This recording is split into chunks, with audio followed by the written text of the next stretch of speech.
Good morning, good afternoon, good evening, Miss Dita and everybody who watching this video. My name is Frederik Baptista Sakspari with student number 1907-10406 from English for Specific Purpose, Class E. First of all, I want to thank God because of His blessing and guidance. We can have this presentation today. Today I will presenting a topic about smart city, especially the sustainable and clean energy for the smart city.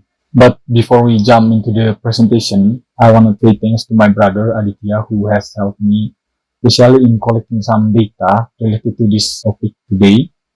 And also I want to thank to my father and my mother who has support me, especially during I do this work. And also I want to thank to some website and company that I use their data, especially for McKinsey and company, which has provided the main theory for this presentation. So for your information, because it's needed to provide some data and information while I'm explaining, this video will go like online presentation. So there will be some presentation slide behind myself while I'm explaining. So the information will on that slide. Okay, I think that's enough for the introduction. So without any further ado, let's jump into the presentation. Okay, so this presentation entitled Sustainable Clean Energy Resource in a Smart City will talk about an idea how we can get sustainable and clean energy in a smart city. So to explain about this topic, I will divide this presentation into 5 parts.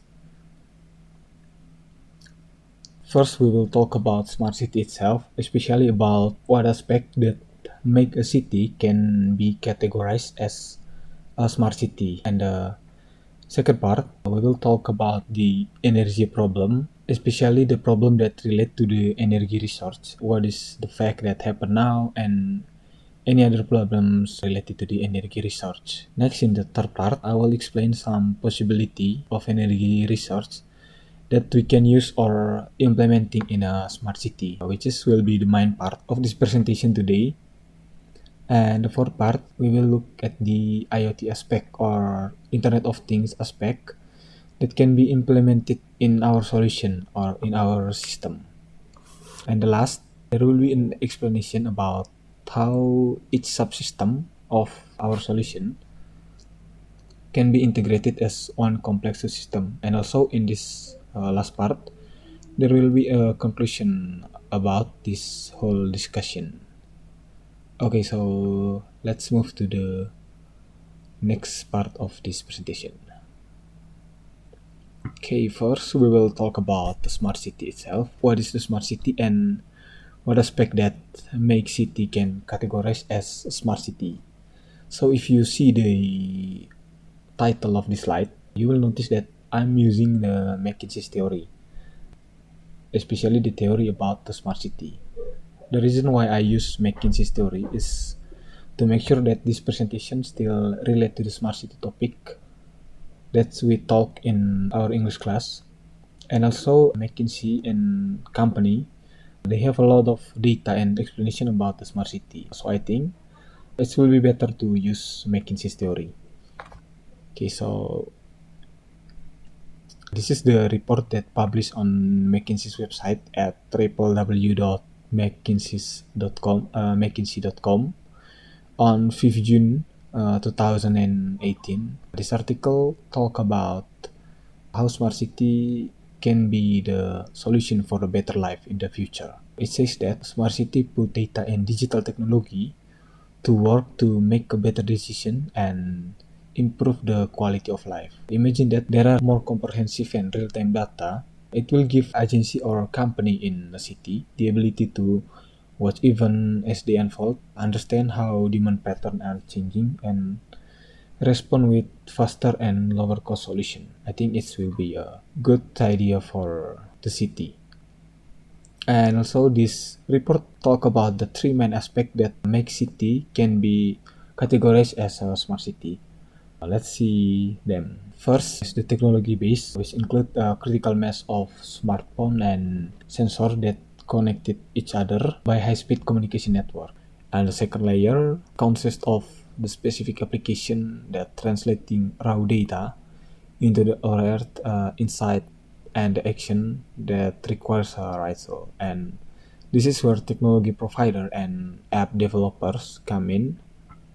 And the last layer, or the third layer, the third aspect that makes city smart is the usage by city, company, and the public. The application says only if they are widely adopted and manage to change behavior. They encourage people to use transit during offers, to change routes, and so on.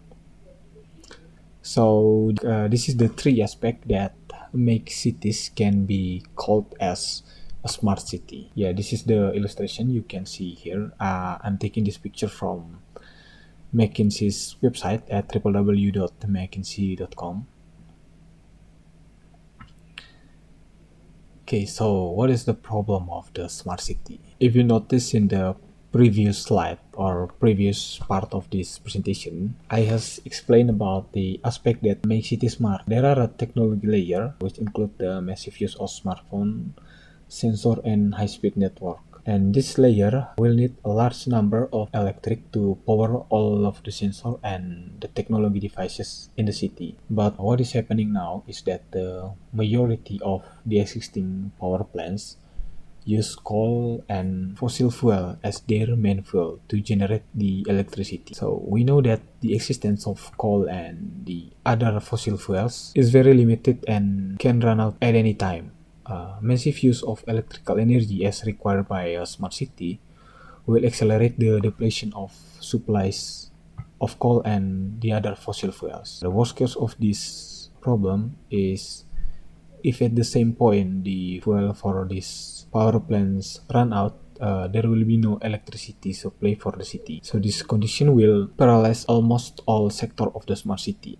Another problem that exists today is that the construction of power plant that use fossil fuel as their main fuel can cause an environmental problem like pollution, greenhouse gases, lack of water resource, the changing of the structure of the soil surface. As you can see in the picture of the slide, this how the impact of the coal and fossil fuel. The environmental problem related to this related to the construction of this power plant are explained explicitly in documentary movie entitled Sexy Killer. This movie was produced by Tim Ekspedisi Indonesia Biru and Watchdog Documentary and was uploaded on Watchdog Image YouTube channel 2 years ago. Thanks for the team who has made this film. Okay, now we are here to the main part of our presentation. So after look at some problem we have on the previous slide, there will be question how to solve those problem. The best solution is by using sustainable and clean energy resource. First, we must know what is sustainable and clean energy is.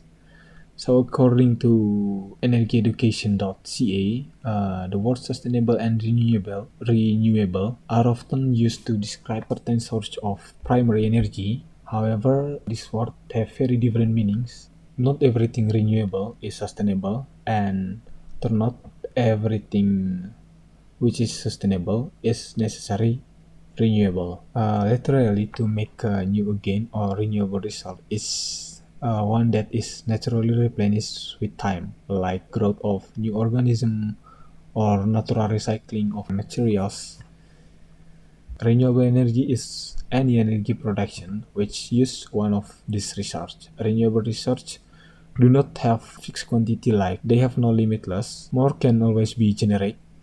However, if the rate of use exceeds the rate of renewal, it will become unsustainable. Okay, so generally, renewable energy is taken to mean of energy like solar power, wind power, hydropower, tidal power, and geothermal power.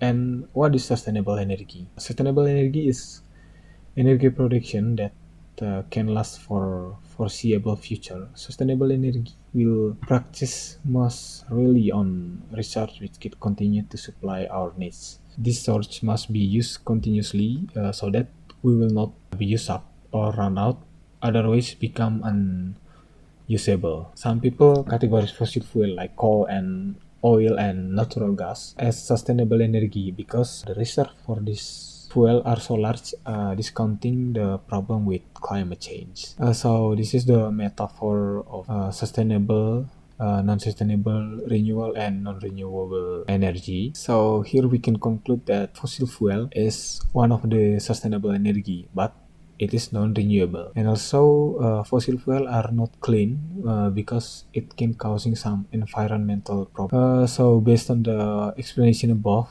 I can list some sustainable clean energy research that we can implement it in a smart city. They are, the first is hydropower, second is solar power, and the third is wind power. There are also some clean energy research like rain energy that invented in Azerbaijan or geothermal energy, but I don't want to talk about it because rain energy is still in experimental and not every day city will get rain. And also with geothermal, not every country and place in this whole world have the geothermal source. That's why I will talk more about the hydro, solar, and the wind power.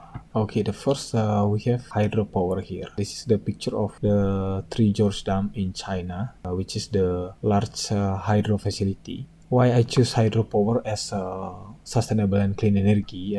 It's because hydropower can produce a large number of electricity. For example, this Three Gorges Dam in China, it can produce up to 22,000 megawatts electric power, and it can reach 112 terawatt hour of annual production. There are also Tukuri, I don't know how to say it, Tucuri Dam in Brazil, Itaipu in Paraguay, and also Simon Bolivar in Venezuela. Those are the large power plant that use the hydropower. Okay, so next we will talk about solar power. Solar power also can use as power to produce electricity, and it can install on the rooftop so that we didn't need extra space to install it. For some sensor and IoT devices, we can use the solar cell to power them. Okay, next we will talk about the wind power. Wind power also can use to generate electricity power. It's like hydroelectricity. It can also produce a huge number of electricity. This is the report I get from the CNBC Indonesia. This article says that China has power plant that use wind power and its capacity up to 100 gigawatts. So after we see the source of sustainable and clean energy that we will implement it in a smart city, we will look at the IoT aspect. So for the IoT aspect, I make some research. Then I found this article. This article says that there are 12 aspects of IoT. You can see the article here. Now this article says that there are 12 aspects of IoT. The first is IoT infrastructure requirement. Second, data collection, the device monitoring and management. IoT is not here to challenge human. And so, based from this article, the IoT aspects that will be implemented in our power system are, the first is the IoT infrastructure requirement, which will be the power plant itself. And the second, of course, the data collection. By data collection, it's easy to get the information about the one and another power source, about the device condition, device health, and so on. So the third is the device monitoring and management, to monitoring the condition of every device in power plant. It will help us or the operator to make a detection if there are any failure or trouble with the device or with the system of power plant. And the last is the IoT protocols and IoT security. The IoT protocols and IoT security make sure that data of our power source are protected from the unauthorized person. Okay, here we are on the last part of this presentation. Well, in the previous slide, especially in the first slide, I was explained that one of the aspects that makes it smart is the high-speed network communication. And also in the explanation of IoT aspect, I've been explained that one of the IoT aspect that will be implemented in the system is the IoT protocol. Nah, the IoT protocol means that there is a data transfer process that happen between each subsystem. So each subsystem will be integrated with the data center that control and monitoring all these existing system. This monitoring is, for example, like checking the quality of the water at the dam, wind speed and the direction, the weather and the climate, and so on. Well, in this part, I can take a conclusion of this whole presentation. So the conclusion of this whole presentation is the best sustainable and clean energy resource that we can implement it in a smart city is the hydroelectric, which use hydropower to produce electricity. And beside that, we can also use solar and wind power to produce the electricity. And the system will integrate it one to each other by high-speed communication network and using IoT, especially the IoT protocols and IoT security to make them secure. So I think that's enough about the explanation. Thank you for your attention and see you next time.